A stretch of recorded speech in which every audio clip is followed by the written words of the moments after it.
రైతు సోదరులందరికీ నమస్కారాలు.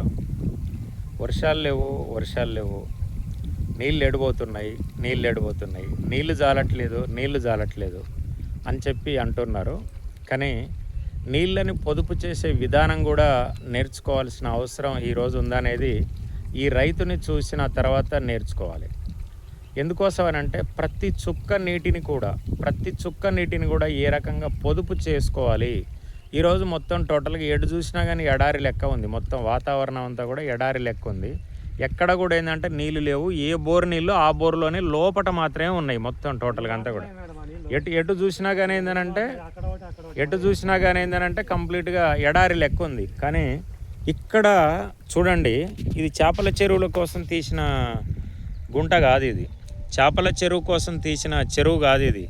ఇది కంప్లీట్గా తన వ్యవసాయ భూమికి కావలసినప్పుడు తను నీటిని డ్రిప్ ద్వారా ఇవ్వటానికి ఆ నీటిని పొదుపు చేసే విధానం అనేది చేసుకోవటం జరిగింది. దీనికోసం కాశయ్య గారు ఈ ఆలోచన ఎందుకు వచ్చింది, ఎందుకు అంటే ఇంత ఖర్చు పెట్టి తన వ్యవసాయ భూమిలో ఈ బావిని అంటే మొత్తం చెరువుని ఎందుకు తవ్వాలనుకున్నారు మీరు ఒకసారి కాశయ్య గారు చెప్పండి సార్. రైతు సోదరులందరూ కూడా వింటారు. మొత్తం అసలు ఎందుకు ఇక్కడికి వచ్చిన తర్వాత కడుక్కుందామంటే నీళ్ళు లేవు ఎక్కడ. నేను అక్కడి నుంచోని వస్తున్నా, చేతులు కడుక్కుందాం, కనీసం మొహం కడుక్కుందాం అంటే నీళ్ళు లేవు. ఇప్పుడు నేను అనుకుంటున్నా మీ దాంట్లో ఇప్పుడు ఈత కొట్టాలనిపిస్తుంది నాకైతే. అంత మంచి హ్యాపీగా ఉన్నాయి నీళ్ళు. కాశయ్య గారు చాలా ధన్యవాదాలు. ఏం సార్ అంటే ఎందుకు ఈ రకంగా నీటిని మీరు ఎలా ప్లాన్ చేశారు, ఏంది అసలు? సార్ పంటలు అయితే వేస్తున్నాము. ఓకే, ఈ పంట తీయంతోలికి పంట వేస్తున్నాము. ఓకే, పంట వేసిన తర్వాత తీర పంట దశ కోత టయానికి వచ్చేసరికి మాకు వాటర్ ప్రాబ్లం ఇదయ్యి బోర్లు రావట్లేదు. Okay, okay. పంట మధ్యలోనే పెట్టుబడులు పెట్టి ఇంత కష్టం చేసి లాస్లో పడిపోతున్నాం. అందువల్ల వచ్చేసి ఒక ఐడియా చేసి ఇట్లా మన భూమిలో కొంత కుంట తీసుకొని ఓకే పంట లేని టైంలో ఈ వాటర్ని స్టోరేజ్ చేసుకుంటే పంటకు మళ్ళీ ఉపయోగపడుద్ది కదా అని చెప్పేసి ఆలోచన వచ్చి ఓకే ఇలా కుంట తీపియడం జరిగింది. ఓకే, తీపించి దీనికి వచ్చేసరికి 2,50,000 ఖర్చు వచ్చింది. 2,50,000 ఖర్చు వచ్చింది. ఓకే, పెట్టి తీయించుకున్నా. ఓకే, తర్వాత గవర్నమెంట్ వాళ్ళు లేదా అది ఇస్తామని చేస్తామని, కానీ అవి ఏం మనకు రాలేదు. సొంత ఖర్చుతోటి చేసుకున్నా. ఓకే, ఇప్పుడు మనకు కొంచెం నీళ్ళు వచ్చినప్పుడు చిన్న మొక్కలప్పుడు మోటార్లతోటే చేసుకుంటాం. ఓకే, పంట టైంలో పక్కాగా 2-3 తల్లు గ్యారంటీకి వస్తుంది. అవును, 2-3 తల్లు పంట లాస్ట్ నీళ్ళన్నీ ఎండిపోయినాయి. ఇంకా ఆ దశలో 2-3 తల్లు వస్తుంది. 2-3 తల్లు తడిపినామంటే పంట కోతకు వచ్చేస్తుంది. కనీసం ఎంత పోయిందన్నా పెట్టుబడి అన్నా మనకు లాస్ లేకుండా మనం కవరేజ్ అవుతున్నాం. ఓకే, ఓకే సార్, ఆ ఉద్దేశంతో చేశాం సార్. Okay, great. చూడండి రైతు సోదరులు ముఖ్యంగా అంటే కొద్దిగా గనక టెక్నికల్గా ప్లాన్ చేసుకోగలిగితే అంటే వాటరు మాకు ఇప్పుడు మా ప్రభాకర్ గారు చెప్పారు. ఇప్పుడు ప్రభాకర్ గారు ఏమన్నారంటే సార్ నీళ్లు లేవు, మార్చి వరకే క్లోజ్ అవుతుంది, దానివల్ల దిగుబడి కూడా నేను ఎక్కువ తీయలేకపోతున్నా అనేది అంటున్నాడు.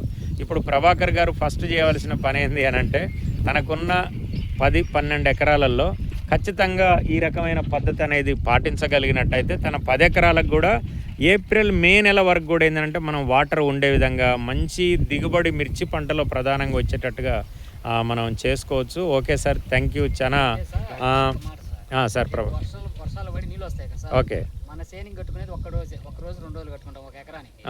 మిగతా 4-5 రోజులు బోర్ ఆపి కూర్చుంటాం. ఓకే, అవును, ఆ టైంలో ఇది యూజ్ అవుతుంది సార్. ఎస్ ఓకే, ఆ టైంలో ఇది యూజ్ మనం ప్లాస్టిక్ ఒక తడి అరతడి తక్కువ అయినప్పుడు వీటిని యూజ్ చేసుకోవచ్చు. మోటార్లు పెడితే అట్లా కాదు, మోటార్లు పెడితే సార్ డ్రిప్ చివరి దాకా తన్నదు. ప్లస్ అది ఒకటి ఉంది మళ్ళీ ఇందులో. ఓకే, ఇది మోటార్ అది ముందు దిక్కుండా నేనేం ప్లాన్ చేశానంటే ఏదైనా ప్రాబ్లం వచ్చిందని ఒక మోటారు ఇక్కడ ఉంటే ఆ తీగ పట్టుకొని లేకపోతే ఇక్కడికి వచ్చేస్తుంది. అంటే అది అక్కడ నేనేదో దాన్ని ఈత కొట్టడానికి పెట్టిర్రు అనుకుంటానా.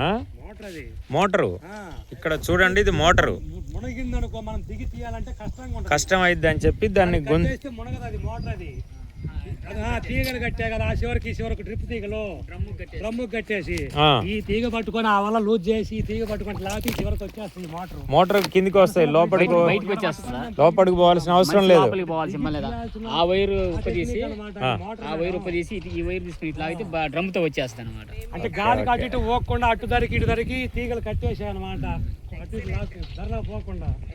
అందుకే నేను యాక్చువల్గా ఊళ్ళో అడుగు పెట్టగానే ఇక్కడ ఏదో ఒక అద్భుతం ఉంటుంది. ఎందుకు అని అంటే దాదాపు ఒక 50 మంది దాకా నేను పెద్ద మనుషుల్ని చూశాను. అవును. ఒక వయసు మీద పడిపోయిన మనుషులు చూశాను. నేను అప్పుడే మా డ్రైవర్తో అన్నా, ఇక్కడ ఏదో విచిత్రమైనటువంటి అనుభవాలు ఉంటాయి. ఎందుకు అంటే ఇంత మంచి సీనియర్ సిటిజన్స్ ఈ విలేజ్ లో ఉన్నారు.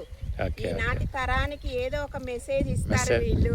కాబట్టి ఈ ఊరిని ఖచ్చితంగా మేము ఇక్కడ చూడాల్సినవి చాలా ఉంటాయి. దత్తత తీసుకోండి మేడం, ఈ ఊరిని దత్తత తీసుకొని ఎకరానికి 45 నుంచి 50 క్వింటాలు పండియండి, రైతులందరూ కూడా హ్యాపీగా ఉంటారు. ఖచ్చితంగా వాళ్ళకి 50 క్వింటాలు మేము పండించడానికి టైం ఇస్తాము.